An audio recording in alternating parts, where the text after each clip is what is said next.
What is going on, guys? Welcome to the Wednesday night live stream. Today we have the one and only Mac from Mac's Reef. How are you doing, buddy? Hi, thanks for having me. Thanks for the late night streaming. So, I know you don't say you're an expert, but you're pretty much the resident, quote unquote, hobby expert on dinos, cyano, chrysophytes, all those very annoying things in people getting their reef tanks. You've kind of taken this niche up of finding ways and helping people solve it, which is really awesome to see, because it's a lot of people struggle with it, and especially when they can't ID it or they don't know what it is. I think especially with dinos, I think a lot of people, when they've never experienced it before, it's such a shock. And yeah, but once you dealt with them a couple of times, they're not so bad. It's nature. Yeah, it's true. So, I mean, dinos, whatever you want to call it, can be good or bad. I mean, technically, dinoflagellates are in all of our corals, and, we love them. The coral's colorful. Everything's nice. But at the same time, they can also be a pest in your tank if they're covering your sand bed and making your tank not so pretty. Yeah. So I know in the past, you've heard people shutting down tanks because of them. They didn't know how to deal with them. So, being able to overcome them, having that confidence, knowing what to do really goes a long way to helping reefers and save their tanks. Yeah, I think so. A lot of the time when people shut down the tanks, they're not dealing with the issues, and they don't know how, because they don't know what the issues that causes them. When they start the tank up again, normally they'll just run into it again because they're going to create the same issues. Mm-hmm. So I guess in your mind, what is the main thing that you think causes, say, dinos in a reef tank? Oh, I think it's a combination of things, really. I think it's from using dry rock, from a lack of biodiversity, and I think also maybe possibly something to do with LED lights. Yeah. Because, we don't see, on the group, we don't see many people with T5s, with Dinos. Now, do you think that is just because not as many people use T5s now, or do you think it's something to do with the spectrum? I think it's something to do with the spectrum, or maybe a wavelength that it's actually feeding the Dinos. Yeah. But I haven't been able to prove it yet, and I've spoke to a few people about it, and yeah, everyone has a different opinion on it. That's fair. Yeah, I kind of half think that it's a bit of a mix. Again, like you said, the dry rock and not having as diverse of a bacteria in a tank as we used to. I think that's probably half of it. And the other part of me wonders too, with all the filtration being so much better now, is it because we're over-filtering our tanks? And, and it lets one thing thrive and take off? I don't know, there's a couple of theories that I have, but you never know. No. Yep. Well, I mean, before, we don't get as much live rock as we used to. It's not available anymore as it was. But I mean, even with live rock, you're still opening yourself up for other pests. Yep. Occasionally the odd bobbit worm or things like that. So do you think it's worth it? Would you start with, live rock that's probably full of pests, or would you have the dry, pristine, stale rock if you're starting a new tank? I think that depends. I think that's personal, because I think it depends on the kind of rockscape that you want to build. If you're not too bothered about the kind of rockscape you want to build, and then yeah, why not? You can put all sorts of pieces in. You can try and create something what you want. But I mean, all my tanks have been started with dry rock, and especially the last one, because I had a specific idea of how I wanted to build my rockscape. But I must say, I've not had problems with Dinos in this tank at the moment, and it's been running now for 2 years. Nice. Oh, that's pretty solid. Okay, so with Dinos, at least in my opinion, the easy ones to get rid of are the ones that are photosynthetic. The non-photosynthetic can be a little more of a pain. Now, they're all photosynthetic. All of them? Yeah. Sorry. There's ones that you can kill with UV and other stuff that go waterborne, and the ones that don't. I think that's more of the... There's two that you can kill with UV. That's because they migrate into the water at night, like you said. Yeah. And the others, they tend to migrate into the rocks or into the sand. And that's the only difference between them. So as I guess as a general rule, so in the past, UVs work for me. Hydrogen peroxide dosing's helped. Trying to outcompete them with silicates. I've kind of thrown like kitchen sinks at them in the past, and I know the treatment does depend on which type you have to an extent. But is there any kind of general advice you give people if, say, they didn't know what type they had? If they didn't know what type they had? Yeah, like is there any kind of general that would work across the board for the different species? No, I'd always say get a microscope and get a proper ID and know what you're dealing with first. But generally, you want to increase biodiversity. So lots of phytoplankton, lots of copepods, something like aquaforest life source. Putting that in is really going to help to a big degree, Yeah. I actually have some of that in my tank. It's good stuff. I did half that and half Miracle Mud, just kind of mix them together in there just to add a little more diversity a while back. Yeah. So I'm kind of curious how that still holds up. Do you dose bacteria? Do you add it in your systems, or do you just do something like the muds and stuff to add diversity? I do different things. Like 1 week I'll add just bacteria. I'm using one from Fauna Marin now. I can't remember the name of it. I think it's Fauna Marin Bactotherapy, I think it's called. Yep. Or I'll do the Aquaforest life source. Okay, nice. And you dose it regularly? I just dumped it in basically like a sand bed in my sump, essentially. But do you do the dosing method, or you just add it and let it go throughout the tank? I add it and let it go through the tank. But I'll also put a couple of scoops just in the sump. I have a refugium. I'll put it in there and just let it break up in the bottom of the refugium. Yep. Nice. That works. I should probably try that method one day. Okay, so as for diversity, more diversity, more bacteria is obviously a good thing. Now, if you are dealing with dinos, a microscope is essential. Hopefully, you can get one for less than $100 off Amazon for a half decent one, if you just need it for this purpose or go a little fancier. But knowing what you're dealing with is half the battle, and being able to see under a microscope is going to tell you exactly how to deal with it. Yeah, I mean, if you're dealing with the three that don't need UV, then there's not much point buying a UV and spending another €100 on a UV where it's not necessary. Yep. No, very true. Now, I guess for a treatment perspective, so you have UV. I know some of them. Does silicate dosing work towards like helping outcompete them, like with diatoms?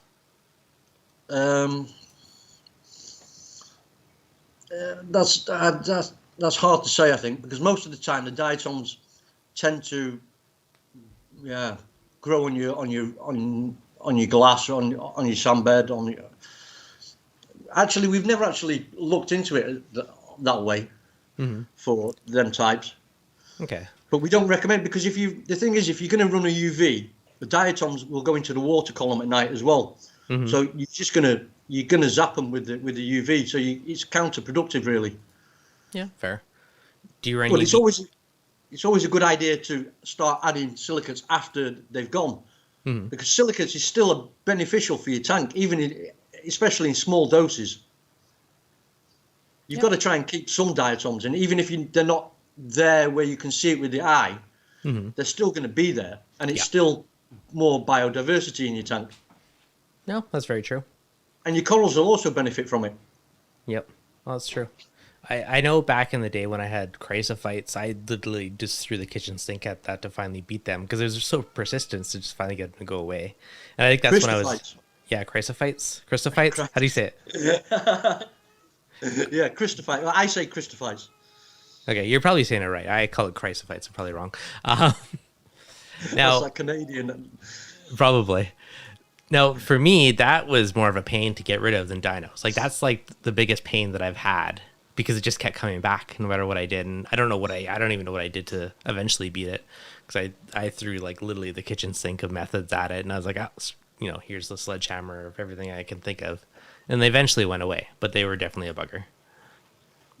I think the best method that we've seen so far is manual removal as much as possible, and dosing reflux or Flux RX.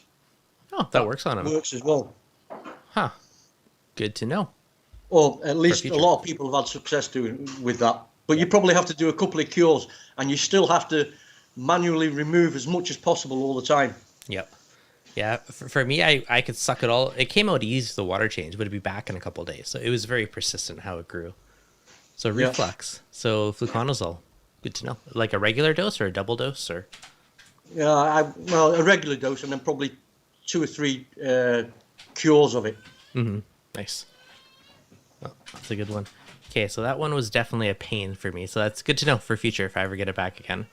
The thing with Chrysophytes is, and this is why we recommend getting a microscope, is that Chrysophytes look very, very similar to Ostreopsis dinos, because you get the long, snotty strings on it. The only difference is Ostreopsis is more of a dirty brown colour, and Chrysophytes is known as the golden algae, is more translucent. Okay. But even I get it wrong with ID in it sometimes, because they do look so similar. They really do. It is tricky. So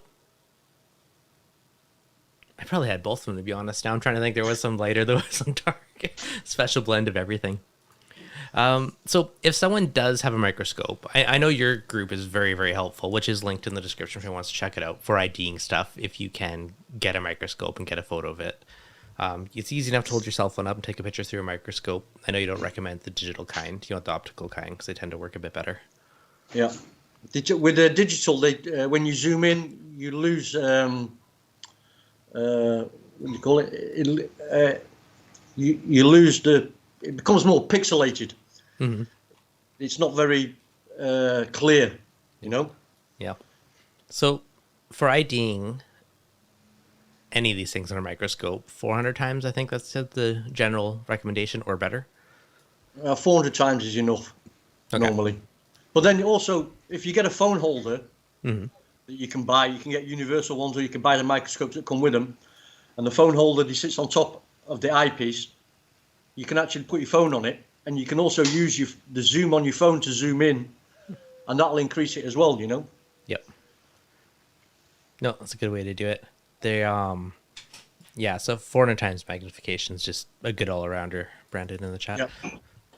But the thing is like, I'm going to do a video on this shortly, actually, on how to take a sample.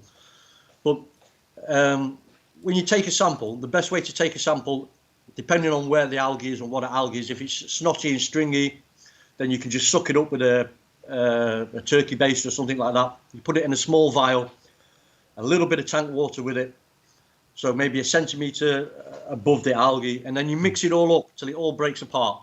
Okay. Then all you need to do is just take a couple of drops of the water for your sample, for putting on your sample slide. And also, it's always a good idea to use cover slips on your sample slides, because I'll get to it in a minute. So you've got your sample slide, you put it on your microscope, you're going to start at the smallest magnification, which is normally 40 times. And then you can move the slide around, and you'll see, normally if there's anything there to see, you're going to see them moving around a little bit. They're going to be really, really small. And then you can try and focus in a little bit, try and get it clear, and you go, okay, you can find a patch of it, and then you go to the next magnification up, which is probably 250. And again, this time now the lens is going to be a lot closer to the sample. So you're looking at a smaller area on the sample slide. So again, you try and focus in on it, and then you'll be able to see them a little bit bigger. You can, and even at 250, if you can take a video of it, and you can show the movement pattern. The movement pattern is also going to help in IDing them. Yep. Especially with Ostreopsis, because Ostreopsis, they spin on the axis. Oh yeah, they do kind of flip like. Yeah, so they'll spin on the point axis if you go through the middle of them. So that's an obvious one to be able to see, and obviously Ostreopsis are the most they're the most common, but they're the most easable identification, because they're almond shaped and they have like a white point on them. It's when you get to the others, right? When you Coolia, that's also. It's almost perfectly round, you can see it almost perfectly round, and it's a lot darker in colour. Okay. And these, they move like a Roomba, so they're going to spin in little circles. And then you get to the other three, which is Prorocentrum. You have that one? I'm just searching for it, see if I can find it. This is where identification gets a lot more difficult. But when you know what you're looking for, it's easy. Okay, so there's so they're more of like a ovally oblong type of style. Yeah, the Prorocentrum is where this is now, and you'll just see you have like a little dimple where the mouth is. Okay. That one's LCA. That's large cell Amphidiniums. That's Prorocentrum, and that's a pizza diatom next to it. On a completely unrelated note, all the diatoms have some very crazy shapes out there. When I was playing with the microscope, diatoms are absolutely wonderful. They're beautiful. I love diatoms. Yeah, there's so many varieties of them. I mean, there's also so many varieties of dinos. In nature, there's something like 1,500 different types of dinos. Yep. I think in freshwater, there's something like 10 different types of Ostreopsis. Tons. I think also we see at least, I think, maybe 2 sorts of Ostreopsis in the tank, in reefing tanks. Some of them have sometimes little red dots in them. It's kind of cool. I would find it very fascinating to actually just go start taking random like pond samples and stuff and just seeing all the different diatoms, all the different stuff on there. On an unrelated reefing note, it is super fascinating to see how much life is in a tiny droplet of water. It's insane. Exactly. Okay. When you think you can have just a couple of drops of water and there'll just be hundreds, sometimes thousands of dinos on them. That's why you should never drink your tank water. Eh? I was just going to say, it makes you think twice about doing the mouthful of salt water starting to siphon. I stopped siphoning with the pipe out of the tank after I saw that. Yeah, I just added a pump into the tank and I pump it out now. Yep, that's fair. That's better. Or put the whole siphon hose underwater and take it out and it'll start the siphon rather than sucking on a that's full of bacteria. Okay, so the other one I guess we haven't talked about yet is the Amphidinium. How do you show us? Amphidinium. There we go. Now there's the small and the large cell. Yep. From a treatment perspective, is there a big difference in them, or is it just showing off the different types? No, the treatment's the same. It's both with silicates. Okay. The only thing with small cell is they go all over the tank. Okay. Whereas normally large cell are normally found on the sandbed. But saying that, they can also be high and low in the tank. It's I had someone text me today and he was showing me photos, and he actually had some LCA on a coral that had been dying. Yeah. And I said to him, I scraped some off, and he took it off, and okay, we ID'd it as LCA. And he says, I thought they were only on the sandbed. And I said, well, normally they're only low down in the tank. And he showed me a picture of where his coral was, and it was at the top of his tank. Yeah. So they can be anywhere. Yeah. Okay, so but most of the time, I'd say 8 out of 10 times they're going to be low down in the tank. Okay.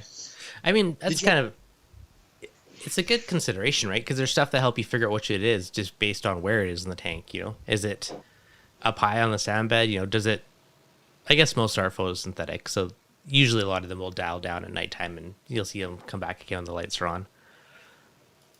Well, Ostreopsis will go everywhere on the tank. It'll be on your corals, on your glass, on your equipment, high and low. Prorocentrum are normally found on the sandbed and on your lower rocks. Coolia is normally found only on the sandbed as well. LCA is generally found down low in the tank, but obviously it can be everywhere as well. Yeah. Jay in the chat. Not sure what dinos I had, but he beat him twice by raising his tank temps to 82 degrees. Yeah, I don't agree with that. No? No. And the fact that he's had to beat him twice. But I have a lot of members in Asia, and their tanks run at them temperatures regularly because of just the climate that they have there, and they still get dinos. Yeah. Yeah, that's a fair point. John, John, why does John think we get these from? Where do you think they get them from? Who's John? I don't know. John Wright. Yeah. Where do we think we get dinos from? Dinos are in nature. They're a part of the ecosystem. But there is certain views, because zooanthelia are also dinos. So, like, if you have your LED lights and you're stressing your corals out, if your lights are too strong and your corals are going to start expelling the zooanthelia, that can lead to dinos. So do you think the ones that the corals release are the same types that can, take over the tank in a sense? Well, I'm not sure if they morph or they change, but I think it's got something to do with it. Yeah, that's fair. I mean, okay. Marine velvet is also from the Dino family. Mm-hmm. That's a fish disease. Yeah, that's fair. So yeah, it's very diverse. Yeah. Yep. Okay, the other, I guess, very common thing people come across would be cyano, which, again, there's lots of treatments that are pretty easy to deal with it these days. Do you like the stuff like the chemi-cleans, more the chemical antibacterial treatments, or do you do more of a natural approach? I use a natural approach. Balance your nutrients out. What's it? Balance the nutrients, goes away? And just manually remove the heaviest parts, and so long as you balance your nutrients out, it'll burn itself out. I'm not really for adding chemicals or anything like that to a tank. Mm. And if you go in and you try and wipe something out in one go, basically you're going to open the field up for something else to come in. It's true. Which will probably lead to dinos or something else. Yeah, something else. Well, you got to think, if you are doing antibacterial, you're killing the good stuff and the bad stuff. So it does open up, more room for something to take over. And I think it's kind of roulette of if you get the good or the bad ones take hold. Yeah. It's best just to try and, you've got to fight nature with nature. Mm-hmm. It's true. It's the easiest way to deal with it. And what we recommend on the group is keeping the nutrients at 100 to 1. So for every 1 NO3 equals 0.01 PO4. And then we recommend keeping nutrients a little bit higher than normal. So 5 for your NO3 and 0.5 for your PO4, and then till maybe 10 nitrates and 0.1 phosphates. Nice. I keep mine around the 10 and the 0.1. No, that works. Yeah, basically in my mind, less than 0.1, like 0.03, 0.09, then same thing, even 5 to 20 nitrates. Anywhere in that range, I don't overly care, but yeah, close to the 1 to 100 is probably better. 10, 15 years ago, everybody was running the ultra low nutrient systems, almost zero nitrates and phosphates, and nobody had dinos. It was almost unheard of. Mind you, they were running also the T5s and the metal halides. Yeah. Did they have that low nutrients though back in the day? I think it was higher nutrients back then. No, 10, 15, maybe 20 years ago, everyone was running ULLS systems. Yeah, when I started out, which 10 years ago, they were always talking about Sanjay, because his tanks were beautiful and his nutrients were always high, and yet the consensus was always to try and keep them so low. Yeah, that's fair. Do you find most people that run into issues have either too high or too low, or just out of balance? Out of balance.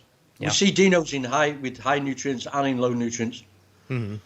Okay, and whether or not the dinos are actually consuming the nitrates and the phosphates to a point where they get down to zero, and then because they can also continue without them, that it's not giving anything else a chance to grow and to take control again.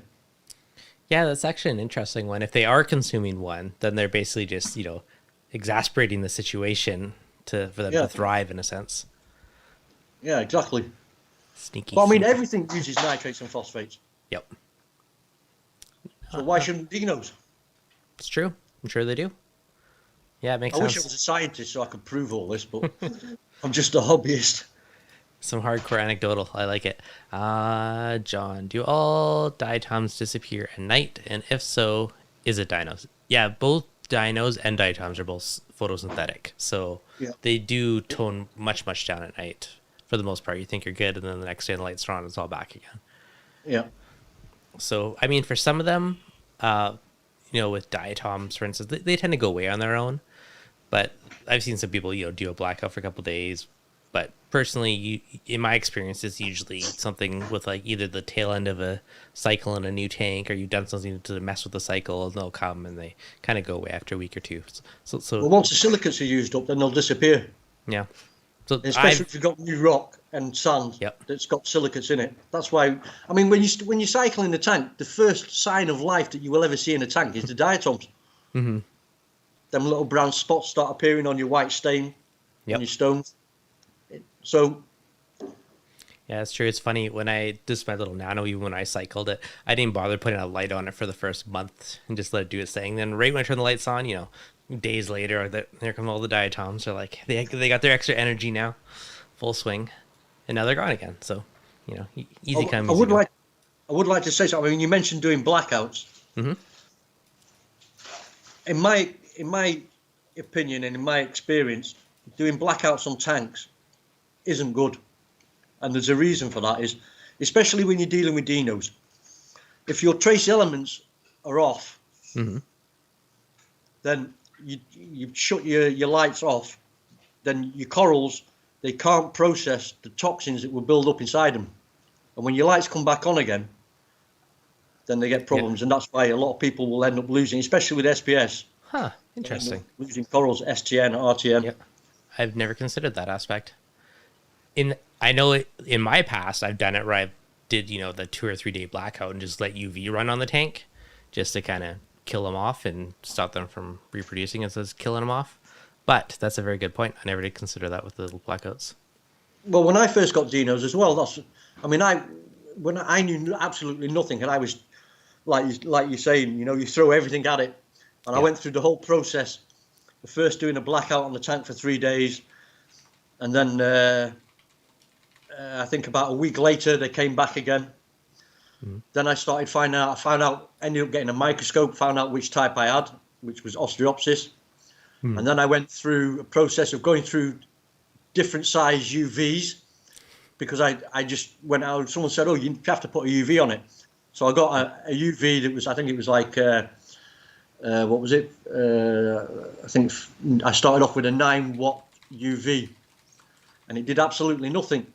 And then I went to like a 15-watt UV, and then I read somewhere that you had to put an oversized one on, and it was 1 watt per 3 gallons. And I ended up putting a 36-watt UV on the tank, and within 3 days the dinos were gone. Yeah. Easy fix. I mean, if you have it. Do you run UV normally, or just if you need it to deal with something? If I need it. Okay. That's fair. So I know I've read a lot of people say, just don't do water changes when you're dealing with dinos. Do you think there's an effect from that, or a reason for that? Well, one of the reasons why we say don't do water changes is because it depends a lot on what type of salt you're using.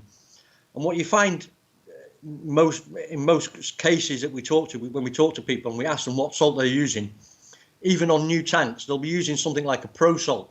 And the pro salt tends to have higher trace elements in it, and especially with iron, and iron is going to feed the dinos. Okay. So, that's why we recommend using a good base salt like Red Sea Blue Bucket, which has low trace elements. So you're not adding the iron. But most people, when they're using it, when they start a new tank and they start using pro salts, and they're doing water changes, they're building up the trace elements all the time. They're not taking them away. They're not being used up because they've hardly got any corals in the tank, and they get an imbalance in the trace elements. So we see it with people. They come onto the group, and we'll say to them, okay, do an ICP test on your tank and see where your trace elements are, and you ask them what salt they're using, and I'm using a pro salt or whatever like that, and they get the ICP back, and you see that the trace elements are high or out of balance. Yeah. the trace elements that you need to look for is iodine, fluoride, molybdenum, vanadium, and nickel, boron, and barium. They're the ones we see most out of line on tanks with Dinos. Now, is it normally depleted, or like they don't have them, or there's way too much of it? It can be both. Okay. Normally your iodine is going to be almost depleted. Yep. And then normally you'll find that your barium is high, or fluoride is low. Mm-hmm. And that was the thing with me, was when I had Dinos the second time, and I ended up with 2 types in my tank. And about that time, I started doing ICP tests on my tank, and I was dosing silicates, and I got rid of the Dinos. And at the same time, because I was doing the ICP test, I was also correcting my trace. And once I started correcting my trace, then I saw that the Dinos, they disappeared with the silicates as well, doing the silicates. Yeah. But then my tank just took off. It really did just sort of take off once the trace elements are in line, because these trace elements, when they're in balance, they actually inhibit the growth of fast-growing algae, like hair algae, cyano, Dinos, and that sort of thing. Yeah. This is funny because all the ones you're saying too, because I just did an ICP test and I had a bunch of stuff that was depleted. So I'm like trying to get my tank back in order. And as you list them off, I'm like, yep, just dose that. I kind of half-assed about the water change thing, because I've read that, and my knee-jerk reaction, if I am dealing with, cyano or dinos or something, is suck it all out, and then do a treatment so there's less of it you're actually dealing with. So my initial thoughts, remove as much of the nest as you can, then treat for it. Yeah, but Dinos can reproduce so fast. Yep. And most of the time, what you're only really removing is the mucus that they produce, because Dinos are so small. Mm-hmm. I mean, they're in the mucus and everything like that, but you're never going to be able to take them all out. And if you're going to do it, then you have to look at the size of these, what Dinos are. I mean, there's no point filtering it through a 100 micron filter, because the biggest Dinos, I think Ostreopsis, are around 85 microns. So they'll just pass right through it. And the smallest ones, the small cell Amphidiniums, they're between 13 and 15 microns big. So really, you need to be doing through a 1 micron or a 5 micron filter. So that's an interesting treatment. Like, could you have, an RODI 1 or 5 micron filter with a pump and just cycle all your water through it? Would that take a chunk of them? I mean, you probably wouldn't get them all, but it could be a way to knock it down. But again, they reproduce so fast, so it might be a pointless thing. It's going to help. It's definitely going to help. And also, if you have something like large cell Amphidiniums, removing the sandbed can also help, if you're able to. Yeah. Just because they hide in there, basically, live in there, and then that's tricky. Now, but then I would still dose silicates as well. Do you think that removing the sandbed would mess up the rest of your bacteria enough, though, by doing that? Or do you think No, I think most of your bacteria is in your live rock. Is in your rock and not in your sandbed. Yeah, sandbeds is so much surface area. I feel like you'd mess the balance up, but who knows? I always go the sand route just because it looks prettier, as long as it's not full of dino, of course. Well, I like sandbeds as well. I would never go bare bottom, but that's just me personally. Yeah, I'm with you on that one. So, okay, I'm thinking out all this stuff. So if you're dosing, I guess if you're dosing trace elements, you can end up with excess. But if you're just doing a water change, like in a new tank, could they ever get higher than what's in the salt? Because if you're doing a water change, I don't think they would. But if you're dosing them, I think you could definitely get over. I'm just trying to think. I'm trying to work this all in my mind here now. Yeah. Another thing is like, let's just take one dosing method for example, all for reef. Yep. All these. Everything in one bottle solution. Yeah. Now that makes sense. For me, they don't work. So they work for some people, but it depends on the sort of stocking of the tank that they have. Because depending on the corals that you have, each element is going to get used up at a different rate. Yeah. And what you find is a lot of the time with these all-in-one bottle solutions, is that you end up building it up and building it up and building it up, and then you get higher than normal. I think with a lot of these too, if you never do water change, again, yeah, certain things are going to build up. But if you do regular water changes, you probably wouldn't notice. So it kind of depends on your reefing mentality on that one. But well, I mean, how much are you going to take out and how much are you going to add if you're only doing a 10% water change? Yeah, well, it depends. Like, I'm just thinking, like, on my big tank, you know, I do small water change. On my little nano, if I do 5 gallons out of the 15 gallons, I mean, it's probably never going to build up be an issue. But if you have a big tank where you're dosing and you never do water changes, eventually that's going to build up and bite you in the butt, right? Well, the thing with that is like, if you're most people who aren't doing water changes on the tanks and are just dosing, are dosing for an ICP, so they're doing regular ICP tests and they're controlling it. At least they should be. Yeah. Well, I mean, look at the Reef Moonshiners method. Andre is having massive success with the tanks that they're doing, and they're not doing water changes either. Yep.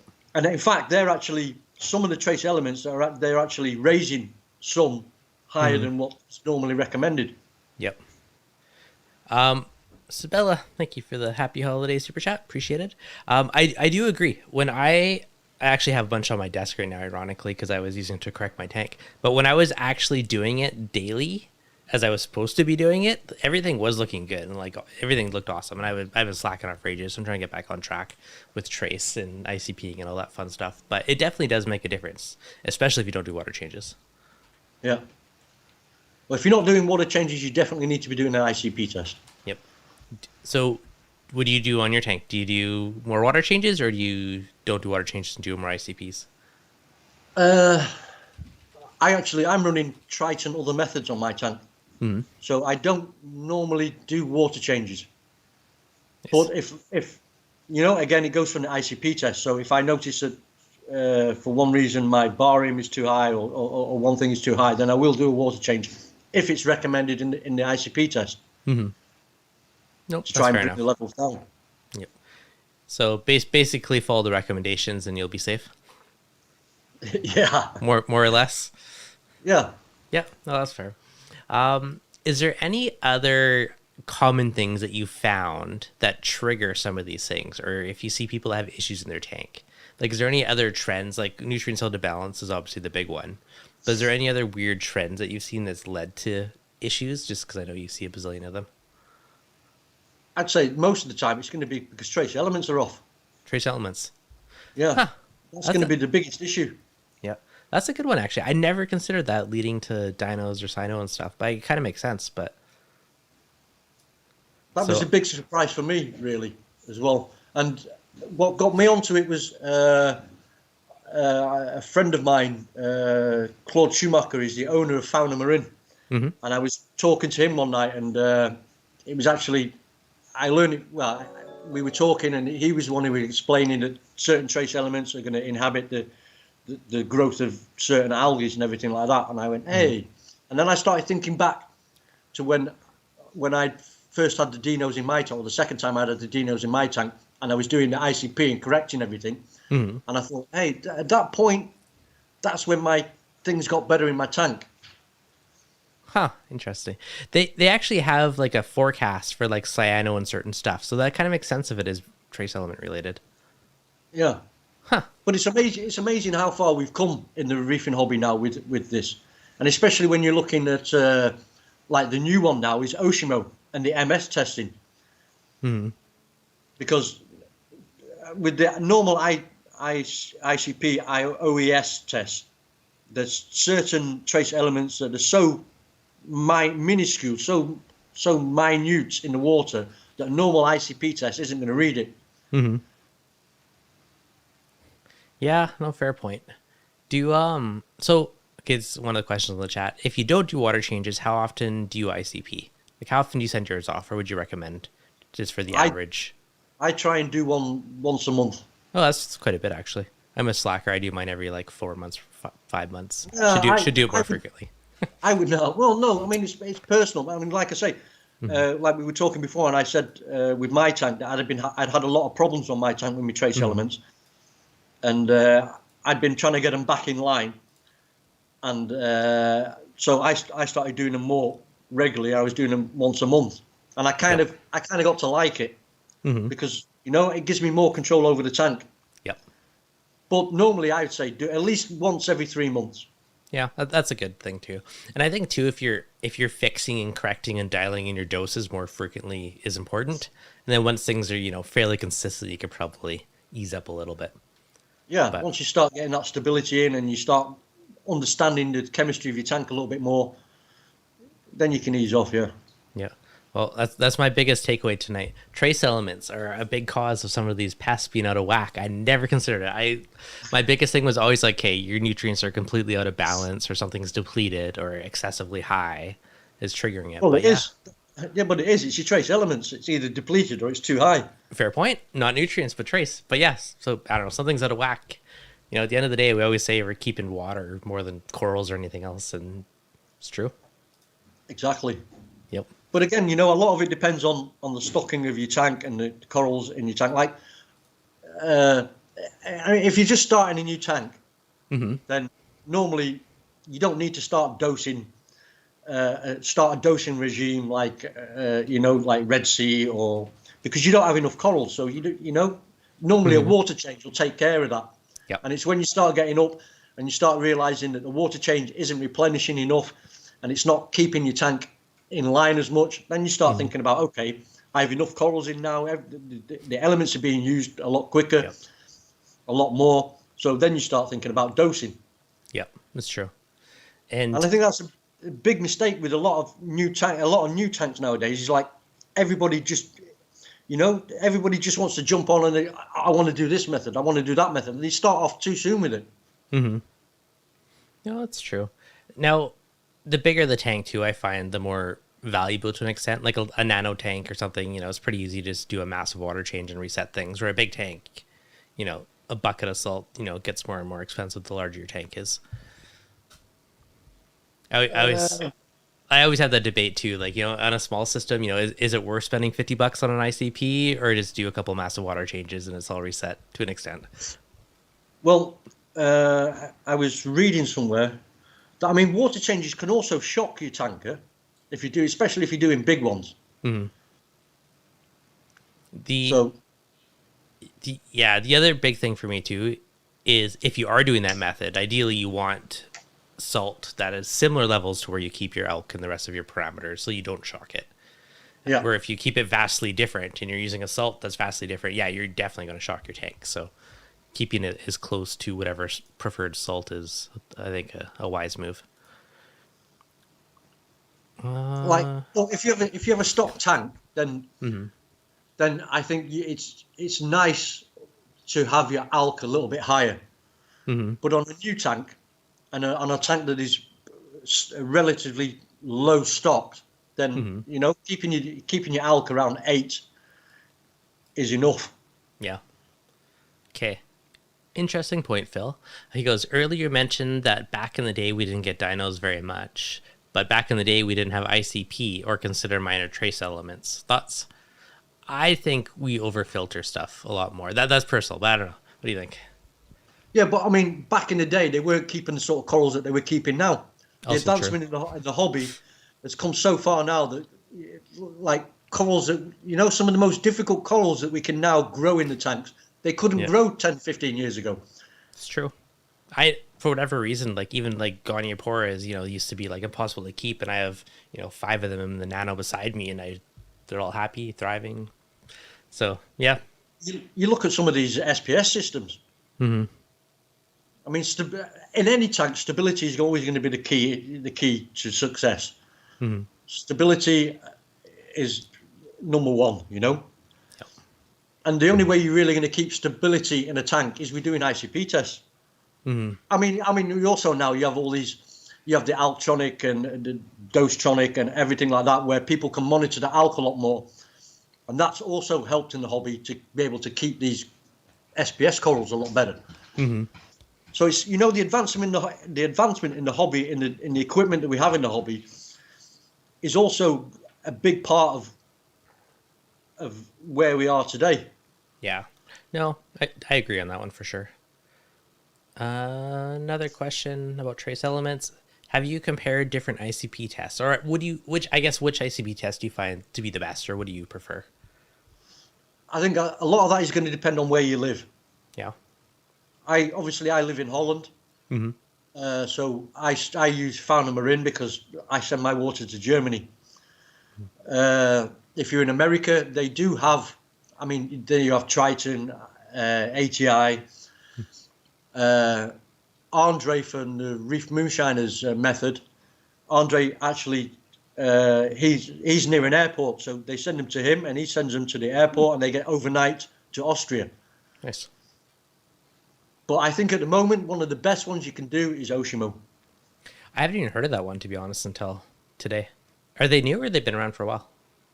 They've been around, but they are fairly new, but they've been around for a while. I actually met the owner, Christoph, here in Holland last month. No, Nice. Last month. Huh, So that was really good. I had a really good chat with him. Ah, very cool. I'll have to find that one day and try it. I mean, Well, the expensive. I mean, you have the normal Oshima one, but you have the MS one, like I mentioned before, yeah. which is more accurate for the lower trace elements. But obviously, it's a lot more expensive as well. Yep. That's fair. Now, is that something you would regularly do, or just once in a while to kind of check in on all the super minor ones? I would do that one like once in 3 months, every 4 months or something like that. I wouldn't be doing that unless I was super rich and I could afford it. That's fair. But I'm not. I'm just a poor reefer hobbyist. I feel you. Yeah, I think with ICPs, I mean, it's what's readily available in your area. You know, if you're like in a panic or something, you might not want to ship it to the other side of the world. You want to find somewhere that might be closer to get quicker results. So I think there's a lot of things that go into which one. I've tried tons of ICP tests, and I mean, they all work well. I think just pick a brand that works for you and stick with it. At least because then all your reporting, all your trends, all your stuff's in one system and the same metrics and everything, and it's more useful. Well, there is a couple of bad ones out there that I wouldn't use for sure. Yeah. I'm not going to mention them. Okay, that's fair enough. Yep. I've used Triton. I've used Fauna recently. I've used ATI. You know, they've all been good. Was UV talked about already? UV partially was. What is your question on UV Island Reef? Stephanie, I've done Reef Moonshiners for a few years now. It's a lot up front, but absolutely worth it. Started to slowly add the elements when I could. I feel you on the cost. Yeah, if you're buying a bazillion bottles up front, it definitely does add up. I've kind of... Yeah, the biggest thing. I actually looked at doing the Reef Moonshiners. I spoke to Andre about getting them sent over here. But for me, the initial outlay of the cost... Oh, yeah. It was going to cost me like €600. Mm-hmm. Yeah, it's up there. Yeah, it's up there too. But I mean, I've spoken to a few of my moderators and admins on my group do the Reef Moonshiners method with great success. And talking to them, they say once you actually get through that initial cost, you know, the bottles will last you quite a while. So it's not like you're having to do it every month or so. Yep. Yeah, because I mean, even some of the stuff I dose, you're dosing, 0.7 of a mil a day and, 0.2 of a mil a day. So that 500 mil bottle does last a long time. And realistically, like, you could pick any brand of trace elements you want. You can still apply the same principles. It's ICP testing, dosing whatever brand you want of something and getting it back to those levels and, figuring out what it takes to maintain those levels. So if it, you might have, 10 other brands that are readily available that might be easier to work with. But the principle of it is basically, ICPing and keeping all those trace elements in the ideal ranges. We actually have a calculator on the group. One of my members made a calculator. Oh, nice. And you can actually put in all the different brands that you're using. And it can it'll compare the different brands and the different strengths of the brands. And you can, so if, you can adjust it to what you want for each brand that you're going to be using. Oh, that's super cool. I'm downloading that later. That's honestly like one of the bigger challenges, right? You're like, oh, I got this brand of this element, this one of this one. And then you sit there trying to do math and figure out how much to dose to make everything balance out. So Well, the thing is, if you're That's doing an handy. ICP test and you get your results and they say, okay, you need to dose so much of this and you need to dose so much of that, all these calculations are based on their products. Exactly. And each product is going to be different from the other one. Yep. They're going to be different strengths. Exactly. So that's why the calculator is such a good tool to have. Yeah. Is it in the file section in the group? Yeah, I believe so. All right. I'm going to check it out later. You've piqued my interest. That sounds very useful. I'll send you the link. Much appreciated. And I'll post it in the comments later too. Because that is super duper handy. Yeah, that I literally had that exact battle a few days ago, sitting there trying to figure out, how much of this, and 20 minutes later, after doing a bunch of math of how much this raises 10 gallons up to my 200 gallons and all the concentrations, definitely is pretty awesome. Well, a good method would just be, if you pick an ICP test that you want to do, is then stick with their products, and then you don't have to do any calculations. That's true. But if you don't have them, then you just got to work with what you got. So the calculator's so handy. Yeah. But for sure, if you do stick with the same brand, it makes your life easier. I have a plethora of whatever's around, so I just try to piece it together. Okay, the dosing calculator isn't in files. It's actually it's on a post. It's hiding somewhere. Yeah. They just make us work for it to find it. The dedicated shall prosper with good tools. I can't remember his name now. Courtney, that was it. Courtney is a post by Courtney Roberts. All right, perfect. I'll take a peek for that one. Courtney Roberts. Beauty. Aside from the stuff we talked about, is there any other, I guess, common bacteria or other related pests that you've seen semi-commonly? There is a new one that's been popping up quite recently, and that's Galina. Is that like an algae, or what is Galina? It's a sort of algae, but it's green in colour, and it's a lot like it looks a lot like Ostreopsis does in the tank. So it's a lot of green slime and. Okay. Yeah, when you sent those photos over earlier, I'm like, I have not dealt or heard of that one before. So it's kind of like a green slime.